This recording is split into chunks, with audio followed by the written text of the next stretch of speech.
kupigia kura, bila kusahau maafisa wa usalama. Kwa hivyo na asante Bramwell Bwire, tutakuwa tunaendelea kufuatilia yanayojiri kule Kasipul kuanzia kesho alfajiri saa 12 hadi kura zitakapotamatika kupigwa saa 12 za jioni. Na katika kaunti ya Siaya, eneo bunge la Ugunja ni mojawapo ya maeneo bunge 6 ambayo yatakuwa yanaendesha chaguzi hizo ndogo hapo kesho, na ni katika kutafuta nafasi ya Opiyo Wandayi ambaye alikuwa mbunge wa eneo hilo kabla ya kuchaguliwa kuwa waziri, akiwa sasa hivi anashikilia nafasi katika wizara ya Kawi. Mwenzangu Daniel Kariuki yuko Ugunja, tuvuke huko moja kwa moja. Asante sana Hadia. Na hapa katika kaunti ya Siaya, eneo bunge la Ugunja, hali ni shwari kabisa, kumetulia.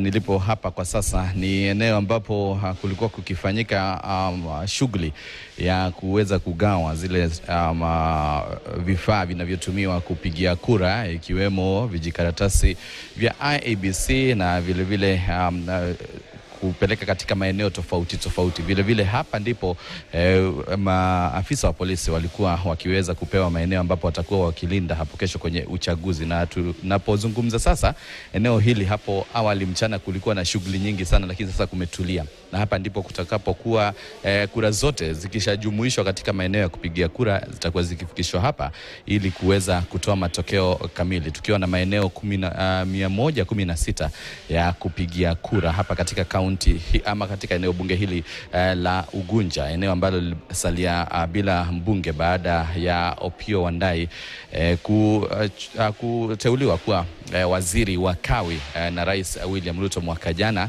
Na katika maeneo hayo 116 ambapo kutakuwa kupigiwa kura, eneo hili la Ugunja litakuwa likipiga kura kwa watu ambao wameweza kujitokeza, waniaji wakiwa ni 10, na mmoja wao atakuwa basi akiwa anapigania kuweza kuwakilisha eneo hili la Ugunja katika miaka miwili iliyosalia kabla ya uchaguzi wa mwaka 2027. Na hapo awali alikuwa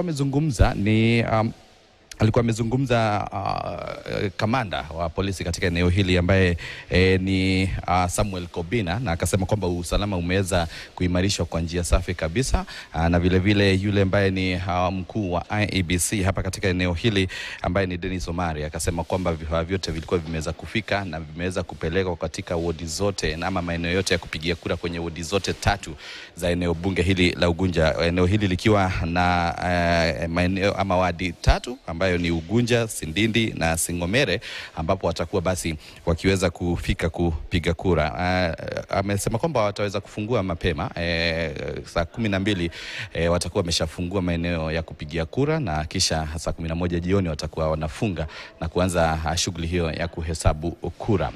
Tukiwa tunafuatilia pia tumeona hali imetulia. Kumbuka eneo la Ugunja hakuja kuwa na utata wote ambao umeweza kuonekana katika siku za hapo awali wakati wa kampeni, kama vile tumekuwa tukiona kule Kasipul, katika maeneo ya Kabuchai ambapo kuna uchaguzi mdogo wa wadi, na vile vile katika maeneo labda ya Malava na kwingineko. Hakuja kuwa na hilo hapa Ugunja, hali imekuwa imetulia. Kwa hivyo hata shughuli ya kusambaza vifaa vya kupigia kura pia imekuwa imetulia bila mambo mengi kuonekana, ama nikupe vuta nikuvute ikionekana katika eneo hili. Na nikukumbusha kwamba kwa waniaji hawa 10 ambao wako kwenye kijikaratasi cha kupigia kura, hakuna yoyote ambaye ni mwaniaji huru ambao tunasema ni independent. Wote wako chini ya vyama tofauti na vyama viwili ama vyama kadha wa kadha vikiwa vinaweza kusukuma kuona ikiwa watapata mbunge, ikiongozwa na ODM, Wiper, vile vile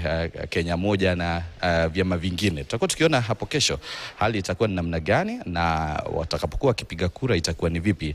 Alafu tutahakikisha kwamba mtazamaji atakuwa akipata taarifa pindi tu watakapokuwa wakifungua vituo vya kupigia kura. Lakini kwa sasa nataka nikurejeshe kwake Hadia akiwa katika studio zetu eneo la Mombasa Road. Asante Daniel Kariuki. Na